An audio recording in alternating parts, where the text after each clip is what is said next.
Ubi itu bah muka sabal kan. Coba calik ribu ubi itu nak ditanam orang kan batangnya. Nyo karek-karek orang sepanjang kuah. Orang menanam tu lainnya calik. Nama nanujuang nampangkannya. Indah banyak sorong saya kata nak tanya. Nama nampangkannya alai nang ke bawah kakinya teman. Kata kepala. Ada orang nanujuangnya tu nyawa nama kata nak. Jadilah tak tunggi ubi. Tapi lain memaki-makinya. Naknya berdaunnya. Walaupun kepalonya ke bawah tak ada.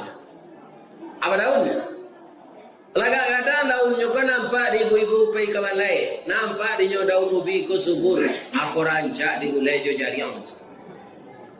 Nyo ambil di ibu-ibu kalau habis lo daun ubi ku balik. Tapi lai putih asonya. Naknya berdaunnya tapi. Laga banyak daunnya kalau nak dipagar para tu. Nyo panyek di kambing.